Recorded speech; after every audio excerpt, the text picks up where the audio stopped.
Hello and welcome to a quick look at with IRNBRUTAL. Today we're going to look at Skyrim, and I'm sure every one of you has probably got and played and completed and absolutely owned the shit out of Skyrim.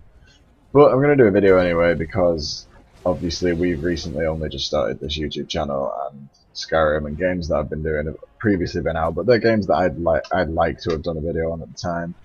And hopefully some people will watch it and appreciate it. Maybe some of you haven't played Skyrim, you just heard all about it, and here's another chance for you to get a sort of glimpse at it. But first of all, I'm just going to apologise for the really shitty audio quality in the Guild Wars video, the quick look at Guild Wars 2 video that I released before this, because I had a bit of trouble with the volume of the game sound. I thought I'd turned it down in editing, but it turned out I hadn't, and sorry about that. I'll try and not let that happen again, and I will be getting a new microphone. So you should be able to hear my stupidly deep and croaky voice way clearer in the next few videos. I know if I start talking a bit quieter, it tends to croak up and crackle up, and I'm sorry about that. But anyway, let's get into the gameplay. So yeah, we're just doing the start of the game. We're just like running away from the dragon at the beginning. It's basically like a little prologue tutorial bit, as I usually do. And we're just like at the moment we're just searching this guy. He's gonna take my bindings off, and I'll get some gear and some weaponry and stuff like that. But I'm just going to talk about the game in general over the top of the gameplay. I'm not particularly going to pay too much attention to what's happening. But yeah, Skyrim is a RPG by Bethesda Software. It was released in November 2011, and most reviewing magazines, websites, IGN, Xbox, PlayStation Magazine gave it at least a 9 out of 10, some 10 out of 10s. It won a lot of awards and is definitely worth playing. It is an incredible game. And if you haven't played any of the previous games, I'd urge you to play Oblivion and Morrowind and all of them, because they're just all awesome. I know a few of you might be a bit too young to have played them, so I'd urge you to go back and try them if you don't mind the graphics being less. So yeah, the things I quite like about this game, I like the combat, which is not really changed too much, which I like since Morrowind and Oblivion and things. You've got your first person view and you can switch out. Most of the video I tend to play in third person. I quite like it with the new graphics of Skyrim. I think it works quite well. It wasn't so well done in Oblivion, sorry.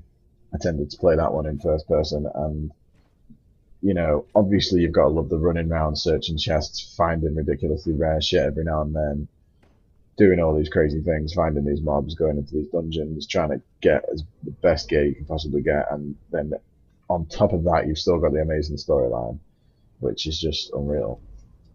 So they've released 2 DLC packages since it's been out and before doing this video. So there's Dawnguard and Hearthfire.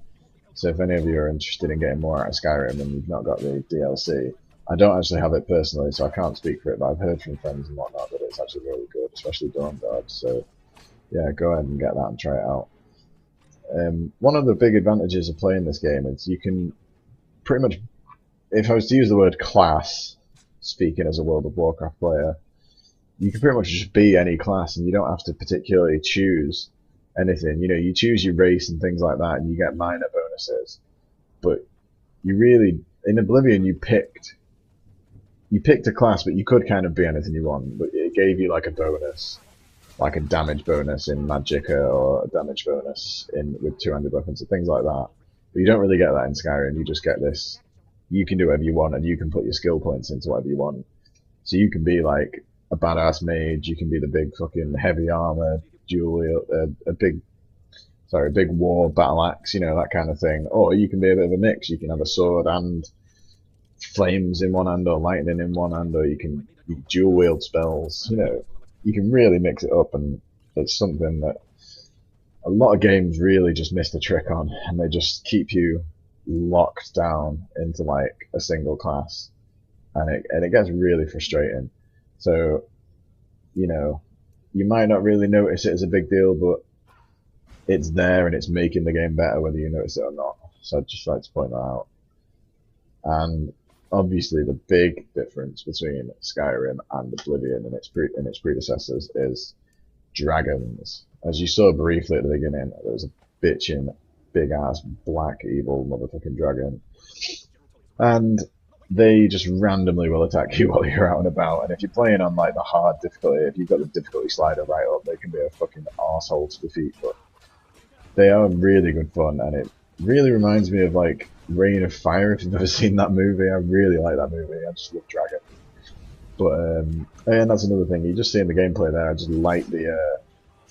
I light the oil on the floor on fire, like killing them two enemies, and that's a really nice feature. You can like electrify water and things like that. You know, you've got the sort of real physics of the world, and you did see the cutscene kill, which is a new thing from Oblivion to Skyrim. They added these sort of kill cam special kills. You know, if you catch a nearly dead enemy with a sort of strong attack and stuff, it'll do a nice little cutscene for you, which is always pleasant.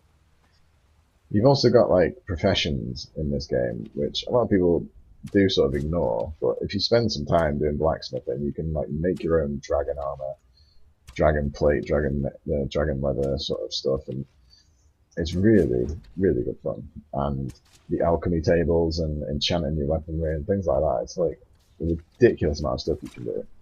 So as you can see at the beginning I was going for the sword attacks, then I sort of switched to magic for a little while with the fire. Now I've gone for the bow and arrow approach. So you can just mix and match and keep the game really interesting. And I think it's just a really good feature. The video is in double speed, if you haven't noticed. You know, just would have been a very long video otherwise. You know, I'm trying to give you as much gameplay as possible in a decent amount of time. Nobody wants to be sat here for half an hour, you know. So yeah, you've also got shouts, which you don't see any of in the video, but there's been a lot of YouTube sort of mock videos, you know, taking the piss out of the shouts and things, which is always welcome. But yeah, they're a really good thing. You're supposed to be like a dragon-kin sort of guy, and you know you've got this sort of voice of dragon, the dragon language, and you can shout that out, and it gives you special abilities, and that's a really cool feature. But anyway, we're going to leave it there for today, and I hope you enjoyed the video. I'll see you again soon. Bye.